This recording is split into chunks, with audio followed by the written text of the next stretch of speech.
নমস্কার, welcome to one world India. Swasthyasathi card surrender করা নিয়ে একটি চিঠি স্বাস্থ্যসাথী সমিতি থেকে joint secretary department of school এডুকেশনকে পাঠানো হয়।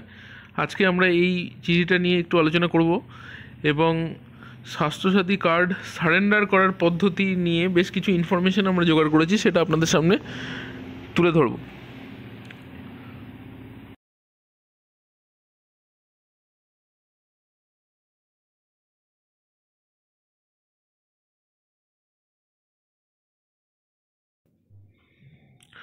তার আগে একটি রিকোয়েস্ট করি যে ভিডিওটি যদি ইনফরমেটিভ মনে হয় তাহলে অবশ্যই শেয়ার করবেন এবং যারা আমাদের চ্যানেলে নতুন দেখছেন তারা অবশ্যই সাবস্ক্রাইব করবেন, এটা রিকোয়েস্ট আমাদের তরফ থেকে।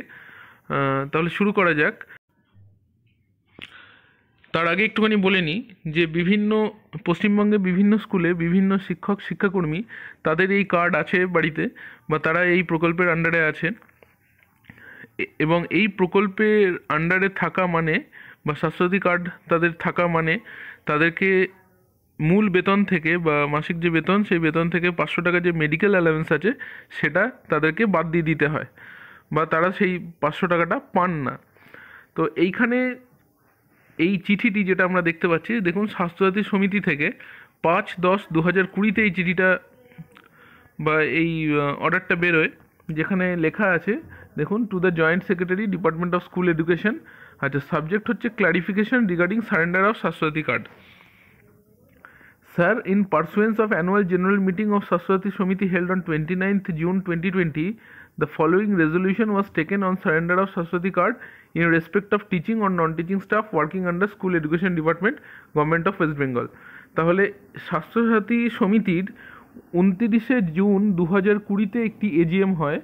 সেই এজিএমে যা মিটিং রেজলিউশন যেটা হয় স্বাস্থ্যসাথী কার্ড সারেন্ডার করা নিয়ে, সেটা নিচে দেওয়া আছে।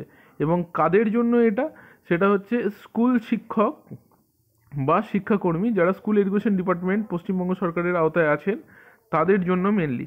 দেখুন এখানে সেকেন্ড প্যারাগ্রাফে বলেছে, এজেন্ডা 13 ব্র্যাকেটে 2, the proposal for acceptance of surrender of Swasthya Sathi smart cards by the teaching and non teaching staff working under government sponsored schools and who are in receipt of medical allowances was discussed.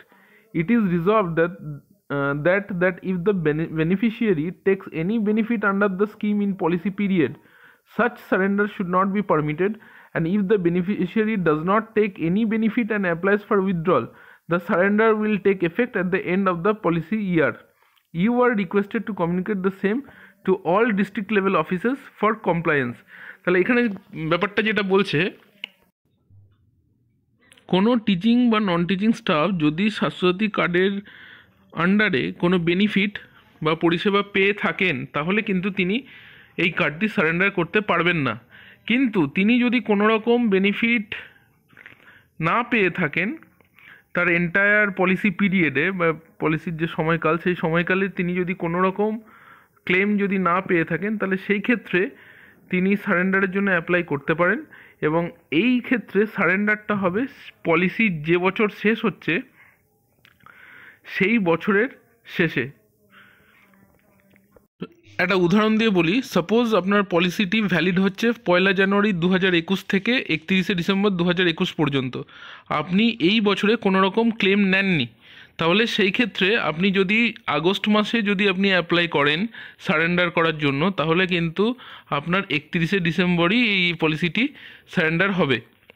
সুতরাং সারা বছরের August থেকে December পর্যন্ত আপনার বেতন থেকে 500 টাকা minus হতেই থাকবে বা কাটতেই থাকবে, কিন্তু জানুয়ারি 2022 থেকে আপনার আর 500 টাকা কাটবে না, যেহেতু আপনি সারেন্ডার করে দিয়েছেন। কিন্তু আপনি যদি একবার যদি বেনিফিট পেয়ে গিয়ে থাকেন তাহলে কিন্তু আপনার এই পলিসি আর সারেন্ডার করা যাবে না। লাস্টে বলা হয়েছে যে you are requested to communicate the same to all district level officers for compliance.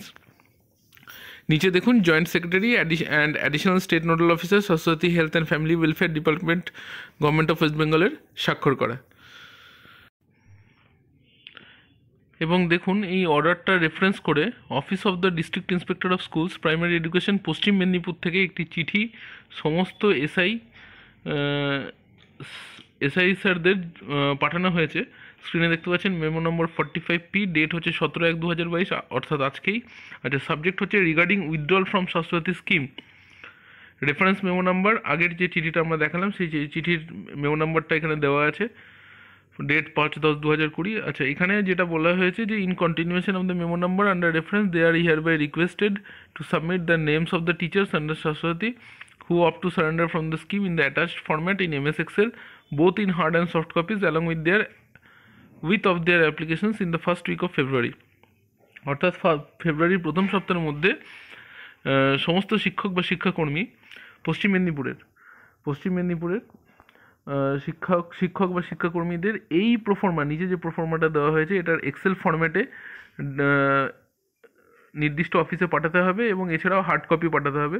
আচ্ছা, এক্সেল ফরম্যাটে যেটা আছে সিরিয়াল নাম্বার 1 2 3 করে, টিচারের নাম, তার ডেজিগনেশন। আচ্ছা, 4 নম্বর কলমে আছে name of the teacher where the teacher employed. আছে, তার মানে স্কুলের নামটা এখানে দিতে হবে, তার রেসিডেন্সিয়াল অ্যাড্রেস, তার সেক্স, তার এজ, আর ইউআরএন নাম্বার হচ্ছে স্বাস্থ্যসাথী কার্ডের একটা নাম্বার আছে, সেই নাম্বারটা এখানে বসাতে হবে, আর আধার নাম্বার। তাহলে এই ফরম্যাটে পশ্চিম মেদিনীপুর থেকে এই অর্ডারটা বেরিয়েছে যে এই ফরম্যাটে তথ্যগুলি জমা করতে হবে পশ্চিম Medinipur district inspector of schools primary এডুকেশনের ক্ষেত্রে। তাহলে এই হচ্ছে টোটাল বিষয়।